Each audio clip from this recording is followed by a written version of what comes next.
The case for black separatism and why we need a Republic of New Africa. Following our argument, the social reality is multifaceted and multidimensional. This section explores several perspectives and approaches that advocate black separatism. These are, of course, only a sample of separatist arguments, since other important perspectives for a variety of reasons are not included here. The Nation of Islam, the Congress of Radical Equality, the Black Panthers, etc., have already been mentioned, and I already stated that the article in this section are only a small samples for a universe of national and local separatist groups and ideologies. Part 2 begins with Brown arguing the cultural differences between blacks and whites, among other things, are sufficient to merit black and white separation in the United States. Baraka argument Brown's position suggested that black people should adhere to the black or African value system as opposed to a European-centered one.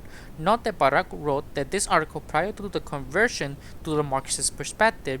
Henry, then the spokesman for the Republic of New Africa, elaborated one reason why blacks should concentrate on establishing a separate black nation in the five southern United States of Southern Carolina, Georgia, Alabama, Mississippi, and Louisiana.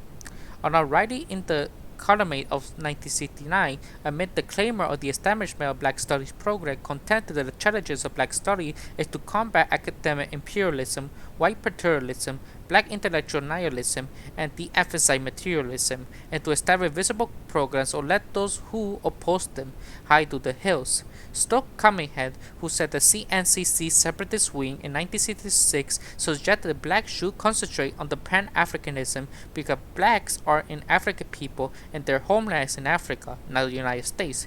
This position, of course, is a direct opposition to that of Henry and the Republic of New Africa.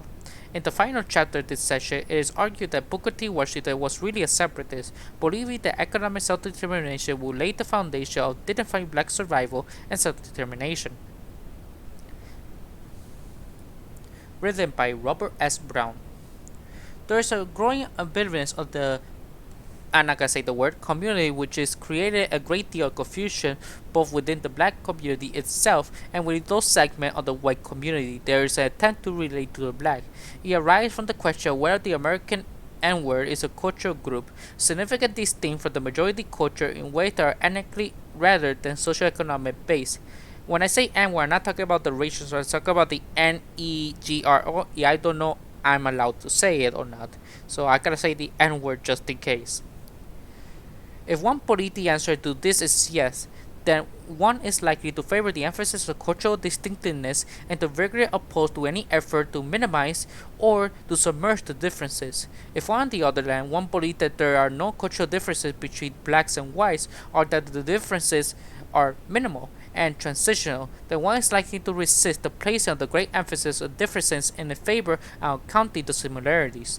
These two currents of the black community are synonymous and perhaps oversimplified by the factional labels of separatists and integrationists.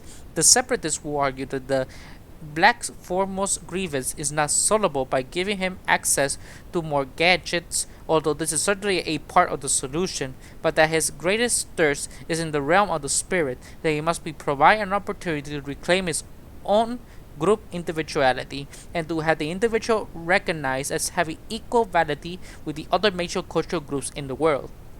The integrationists will argue what the blacks want principally exactly what the whites want, that is, that the black people want in American society, and operationally this means providing the blacks with employment, income, housing, and education comparable to that of the whites.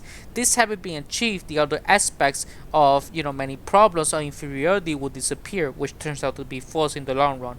The origins of this ideological dichotomy is easily identified. The physical characteristics that distinguish black from white are obvious enough, and the long history of slavery, supplemented by the post-emancipation patterns of exclusion of the blacks for so many facets of American society, are equally undeniable. Where observable behavioral differences between the mass of the black people and the white majority are more probably attributed to the special history of the black man in America, or better viewed as expression of racial differences in lifestyle, is an arguable proposition.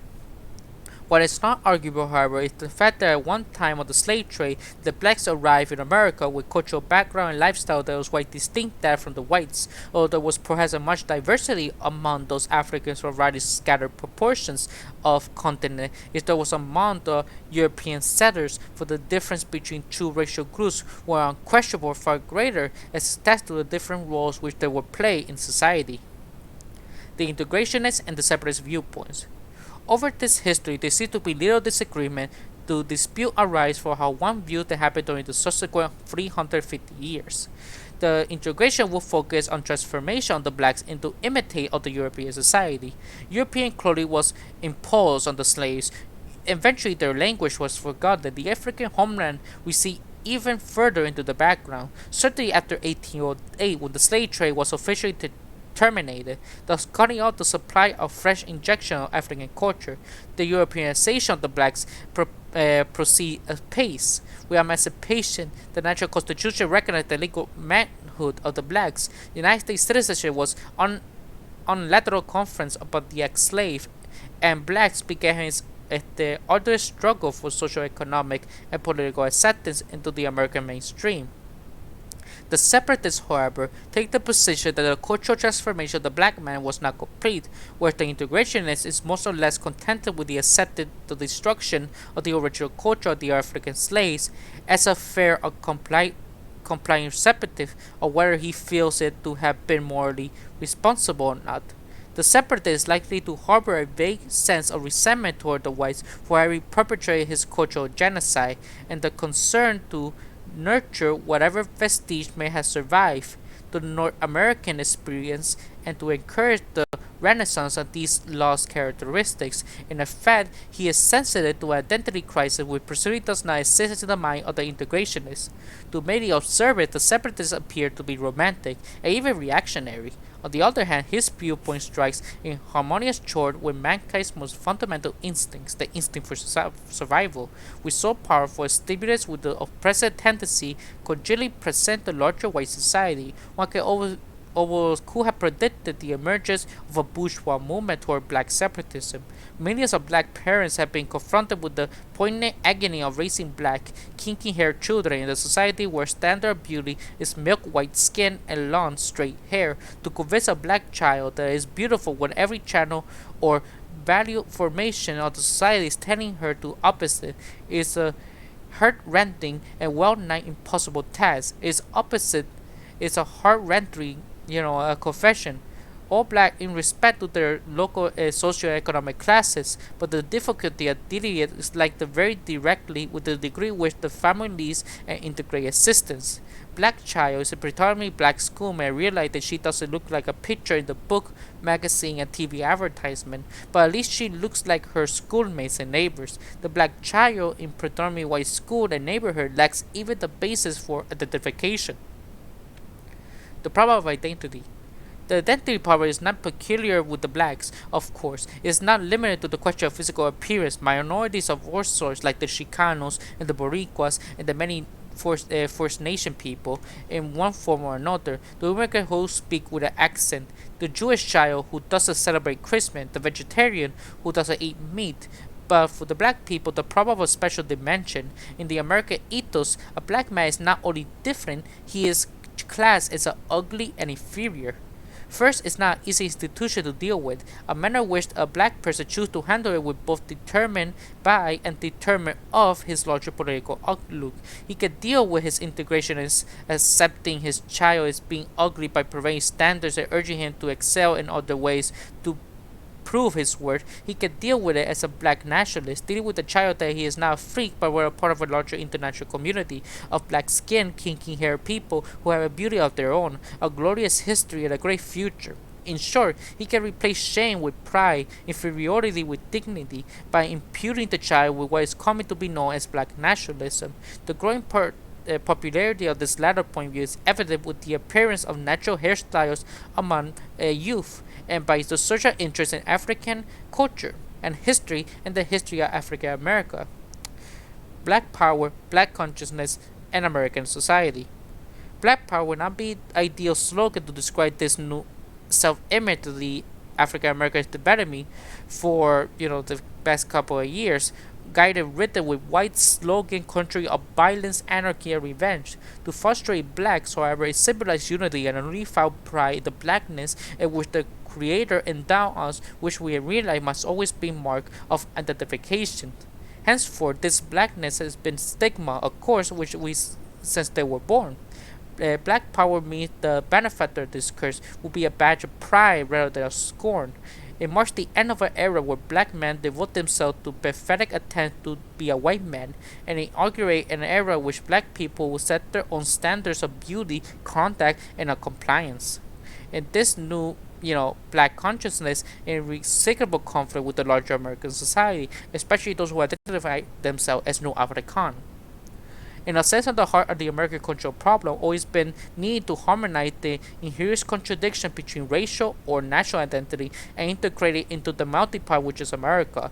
In the century since the Civil War, the society has been little effort to find a measure to effort the black minority, a sense of racial pride and independence, while at the same time accepting its full participation in our larger society, ignoring the fact many instances they escape in trying to separate themselves forever, like for example the American colony in Africa, Liberia, or St. Leo, or Back to Africa movement of Margaret Garvey want to go back to Africa, or a sample of an anarchist society in South Carolina predating the Paris Commune, which was run by anarchist black slaves for 6 years before being oppressed by the federal government, or African slaves escaping to Florida, mixing with the indigenous people of Seminoles who already live in an anarchist society in Florida, and they were the only indigenous people in the United States who will never been conquered. This is a new black consciousness. In a sense, the heart of the American culture probably always been in the need to harmonize their needs. Now the implication of the failure of becoming apparent, the black community seem to be saying, forget it, we'll solve our own problems. Integration, which have a higher priority among the black masses, now is being written off by them as not only unattainable, but is actually harmful, driving a wedge between these two black masses, so-called the black elite, which is black people who were upper class. But even then, the richest black man is not as rich as the least richest white guy. These developments have been added to momentous realization by many of the integrated black people in the United States. Full integration can only be full assimilation, a loss of racial identity. The sobering prospect caused many of black interrogationists to pause and reflect, even in these similar challenges to Jewish counterparts, especially the Puerto Rican people who, despite the ongoing cultural genocide against the people of Puerto Rico, they still keep their culture and identity and still inherit, at least to an extent, some elements of their indigenous Taino culture. Integration, a painless genocide? Thus, within the black community, there are two separate challenges to the traditional integration and politics which long has constituted the major objective of establishing black leadership. There is the general skepticism that the black, even after having transformed himself into a white black man, will enjoy full ascent into American society, which turns out to be false in all conceivable fortunes. There is no longer range doubt that even complete integration somehow to achieve, it will prove that to be really desirable, for its price may be a total absorption and disappearance of the race, a sort of painless genocide. Unfortunately, it is the black masses who have most voicery articulate these anger and dangers of assimilation, for they watched with alarm and more furniture among their ranks were gradually rising to the top, only probably integrate off into a white community, absorbed into another culture, often with undisguised contempt for all that had previously constituted the racial and cultural heritage. Also, was the black masses for first perceived as integration culture increased the white community's control over the black one by destroying black institutions and by assuming black leadership, and coinciding its interests with those of the white community. The best example we see President Barack Obama not helping their brothers and sisters and continue the ongoing American imperialism and colonialism. Or more on celebrity like O.J. Simpson, who they no longer see him as a black man anymore. The intermediate brain trade has a counterpart in the black community which is constantly being denounced of its best trained people and many as the natural leaders. Black institutions also colleges, newspaper, banks, and even community organizers are experiencing the loss of their better people through the available openings in white establishment, thereby lowering the quality of black organization. In some cases, their demise will increase their dependence on whites for survival. Such injurious unintended side effects of integration have befell almost every layer of the black community.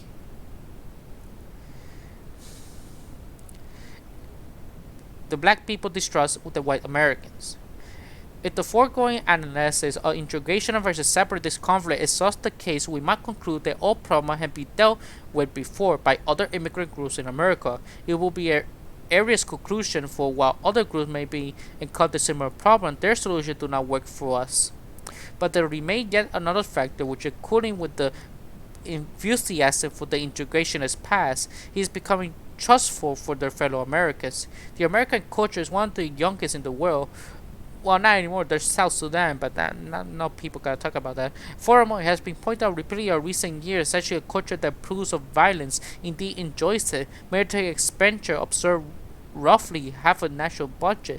Violent autonomy on TV screen and toys of violence are best-selling items during annual rights, such as Pride for Little Imitated Prince of Peace in Vietnam, the seal which America had pursued its effort to destroy a poor illiterate peasantry, which started civilized people around the globe, or in television and video games where they portray black people as bad guys, especially where they're in third world countries, or they use sexual violence as a joke, like in Don't Drop the Soap, but they always portray as a black man as the bad guy in that situation. Is such emphasis for the blacks is understandable recite about the fate of his white compatriots and is in store for him. The veiled tweet by President Johnson at the time of 1966 riots suggests that right might have begun a program pointing out the blacks are already 10% of the population were not lost, almost black. He erased them. It was somberly thought the manner in which Germany hated the Jews into concentration and ultimately into ovens was a solid warning to minority peoples everywhere else. The casualness with which America exterminated the Indians and later intervened with the Japanese suggests that there is no cause for the black to feel complacent about his sincerity and security in the United States. He finds little consolation the assurance that it does not become necessary place to him in the concentration camps, aka private prison system, the prison industrial complex.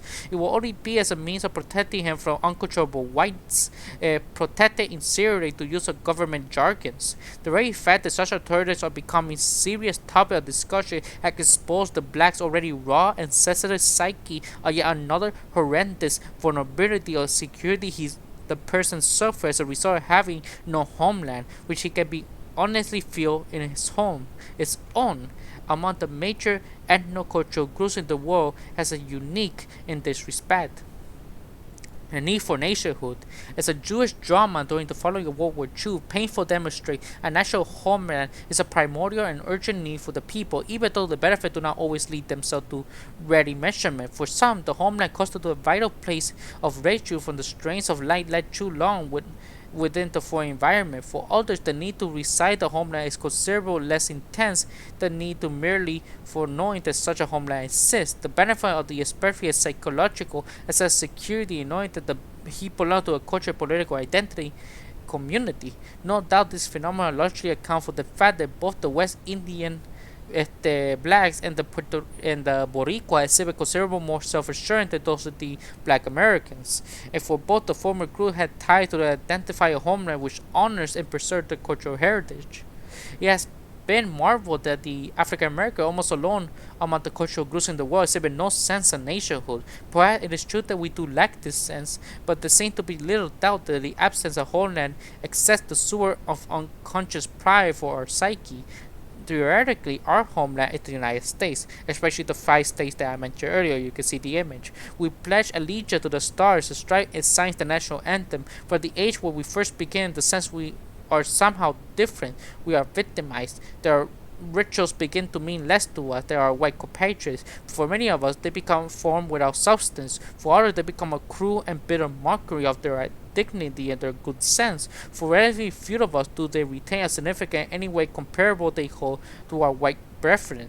The recent coming to independence of many African states stimulated more interest among African Americans that independent Africa might become a homeland which is so desperately needed. A few made a journey and experienced a newly found sense of community and racial dignity. For many who went, however, the gratified racial fraternity which they experienced was insufficient to compensate for cultural engagement that accompany it.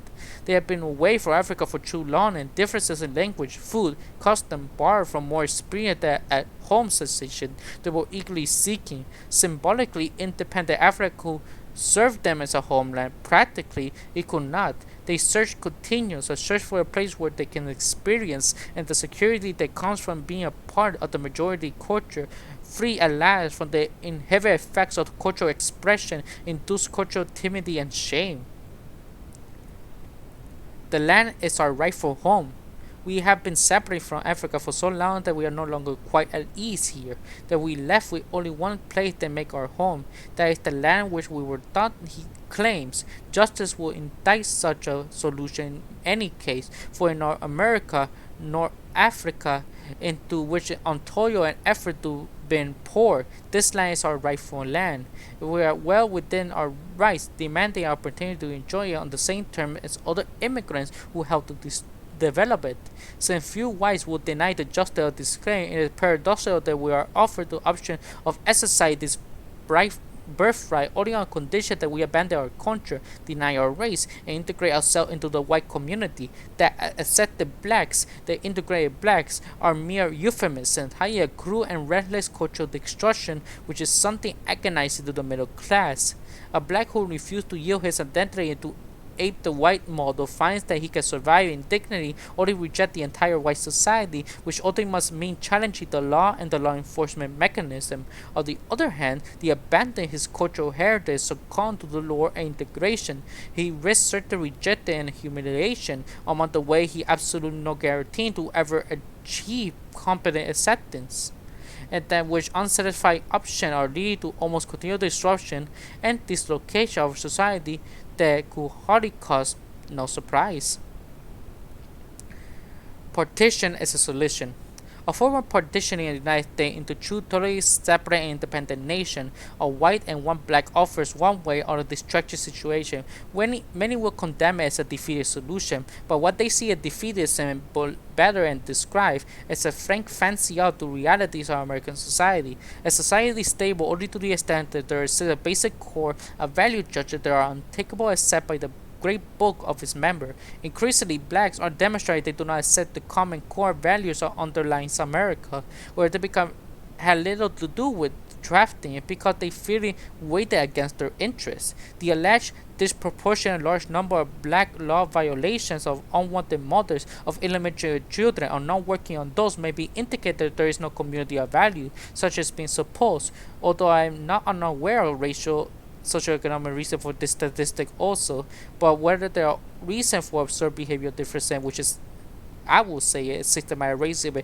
which is inherent within the government, why the black people will not have his own idea about social organization should be. The Anglo-Saxon system organizing human relationship certainly has not proved itself to the superior of all other systems, and the blacks is likely to be more acutely aware of this fact than are most Americans. This unprecedented challenge to the conventional wisdom of the racial question is causing considerable consternation within the white community, especially white liberal community, who had long felt itself to be a sponsor and guardian of the blacks. The situation is further confused because the challenges of the orthodox integrationist view are being projected by persons whose rules are authentically within the black community, where the integration spokesman of the past often have been persons whose credentials partly white bestowed. The situation is fully aggravated by the classic integrationist problem, with black views seizing the lead and speaking out for nationalism and separatism, while the others look on absence, at the better which has at least a partial parallel with the contemporary white community, where youth and increasing strife and this demand for thorough revision of our social institution. Black nationalism. If one to inquire to who principal spokesman for the new black nationalism or for black separatism, I want to discover that the movement is essentially located based rather than naturally organized in San Francisco Bay Area. The Black Panther Party is well known as leaders of tactics of winning recognition of the black community. Their tactic is via a separate political party for black people, from which I suspect we'll hear a great deal more in the future. The work of the Black Monster is well known, perhaps more national in scope than any other black nationalist group. The Detroit, there is Malcolm Malcolm X society led by attorney Milton Henry, whose members rejected United States citizenship and used claiming fine southern states create a Republic of Africa. Another major leader of Detroit is Reverend Albert Cleage, who is developing a considerable following in preaching of black dignity, who has allowed experiment with black political party that far without success.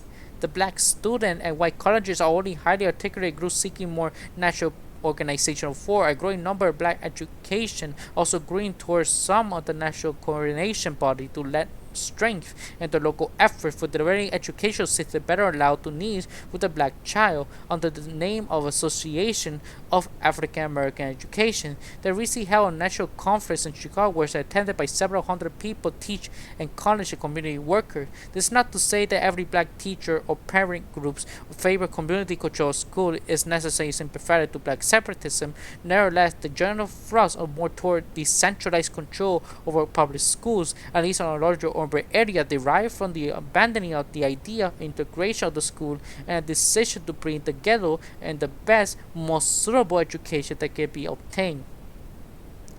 Ghetto improvement efforts. Several growing number of community-based organizations are being forced into the purpose of facilitating the economic development of the ghetto for replacement the obscene business proportion of landlords from black entrepreneurs and resident owners. Again, there are efforts not totally separated, but they operate within the frameworks of black separatism present national society, but they build on separatism that already exists in society rather than attempting to eliminate it. To a black who sees salvation for the black man only in complete divorce of the two races, the effort of the ghetto improvement appeal futile, perhaps even harmful to the coexistence of white America is possible, whether the national framework, if only whites would permit the black people to develop as he wishes by his own hand, whether they are accorded with white conceived and white administrative pattern, such as physical and economic upgrade black enclaves, and will view a desirable step forward. Finally, those blacks who will still feel the integration is some sense both acceptable and possible continue to strive for a colorblind society where we ever free stance or though will carry forward common outlook, I cannot predict. In the meanwhile, however, concerns within whites wishing to work with the black community should be prepared to encounter many rebuffs. They should keep ever in mind that the black community does not have a homogeneous vision of its own predicament at this crucial juncture. Yeah, I believe that we should, based on the principle of anarchist communism, and we see many indigenous culture in Africa development and sample among many African slaves trying to establish anarchism throughout the years. And one example, Lucy Parson, who was so feared by the American police that, according to them, there's a phrase that she is more powerful than 1,000 protesters.